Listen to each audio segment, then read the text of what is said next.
Bayangkan sebuah dunia di mana setiap orang dipaksa untuk memiliki keyakinan yang sama, cara berpikir yang sama, dan cara hidup yang sama. Mungkin tidak akan ada perdebatan tentang perbedaan.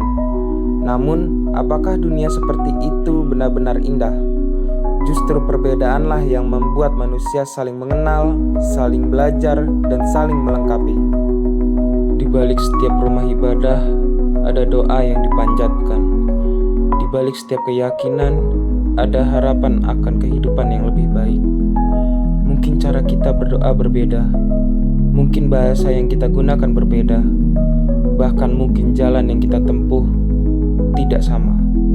Tetapi ketika seorang ibu memohon keselamatan untuk anaknya, ketika seseorang berdoa agar keluarganya diberi kesehatan, atau ketika seseorang berharap dunia menjadi tempat yang lebih damai, bukankah harapan pada dasarnya itu sama? Sayangnya, masih ada orang yang memilih membenci hanya karena melihat perbedaan. Ada yang karena dihakimi karena keyakinan, ada yang dijauhi karena agamanya, bahkan ada yang kehilangan rasa aman hanya karena berbeda. Padahal tidak ada seorang pun yang pantas diperlakukan seperti itu. Kita semua lahir sebagai manusia dengan hati yang sama-sama bisa terluka dan dengan harapan yang sama-sama ingin dihargai. Toleransi bukan berarti kita harus meninggalkan keyakinan yang kita yakini. Toleransi adalah tentang menghormati hak orang lain untuk percaya pada apa yang mereka yakini. Kita tetap bisa memegang teguh prinsip kita tanpa harus merendahkan orang lain. Karena keyakinan yang kuat tidak pernah membutuhkan kebencian untuk membuktikan kebenarannya. Pada akhirnya, yang akan dikenang bukanlah seberapa keras kita mempertahankan perbedaan, tetapi seberapa tulus kita memperlakukan sesama manusia. Dunia tidak membutuhkan lebih banyak kebencian. Dunia membutuhkan lebih banyak orang yang lebih berani menghargai, mendengarkan, dan memahami. Karena ketika rasa hormat hadir, perbedaan tidak lagi menjadi tembok yang memisahkan. Perbedaan justru menjadi jembatan yang menghubungkan hati.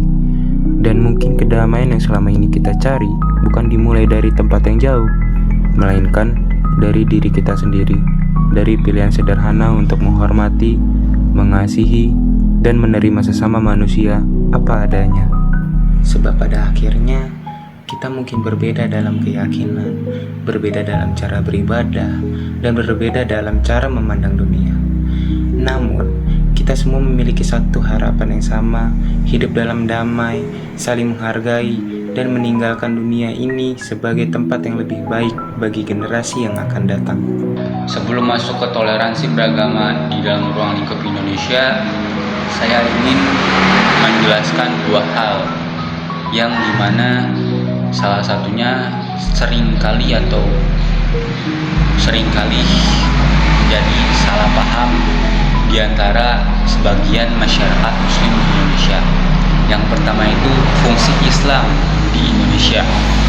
Islam di Indonesia hanyalah kepercayaan atau agama yang dianut oleh hampir seluruh masyarakat Indonesia, bukan sebagai sistem yang dianut oleh negara Indonesia,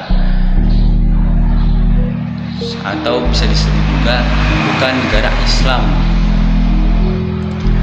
Nah, yang kedua itu saya ingin menjelaskan dua ayat Quran yang insya Allah bisa menjadikan landasan untuk memperkokoh atau memperkuat cara kita bertoleransi di negara Indonesia ini untuk agama-agama lain.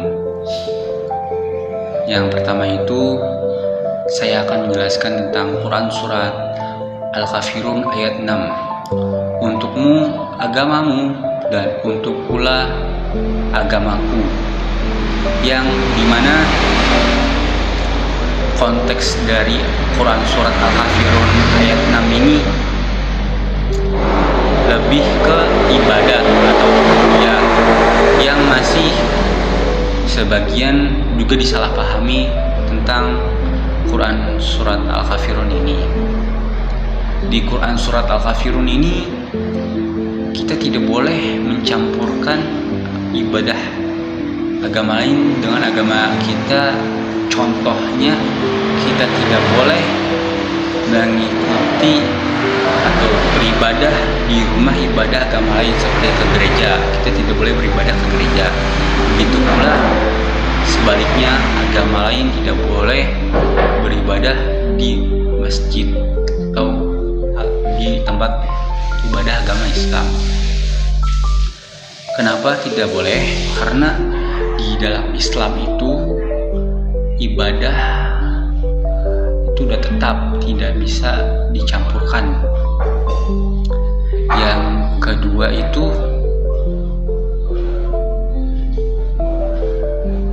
dari Quran surat Al-Kafirun kita bisa mengambil hikmahnya tentang kita tidak boleh melarang atau memaksa mengintimidasi ibadah agama lain karena berbeda ibadahnya dengan agama kita, dan tugas kita adalah hidup berdampingan secara damai, menjamin hak warga negara Indonesia agama lain untuk beribadah sesuai keyakinan sebagaimana Islam juga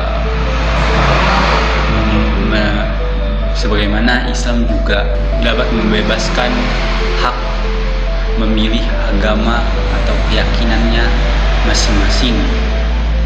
Lanjut ke ayat kedua, yaitu Quran surat Al-Baqarah ayat 62, yang artinya sesungguhnya orang-orang mukmin, orang-orang Yahudi, orang-orang Nasrani, dan orang-orang Sabi'in, siapa saja di antara mereka yang benar-benar beriman kepada Allah, hari kemudian, dan beramal soleh, mereka akan menerima pahala dari Tuhan mereka.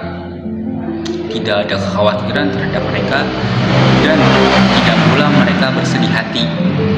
Dari ayat ini kita bisa melihat Allah saja menerima amal-amal kebaikan dari orang-orang selain agama Islam, walaupun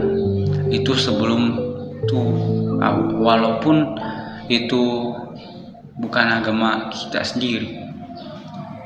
Lanjut ke pembahasan Quran surat Al-Baqarah ayat 62.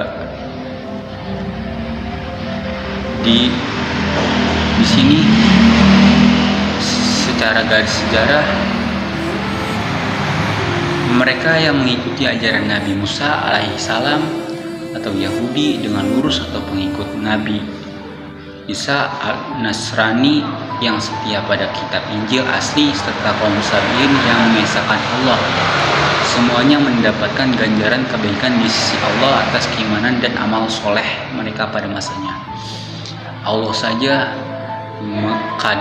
adilnya tuh adil banget. Masa kita tidak adil dalam bertoleransi dengan agama lain di Indonesia?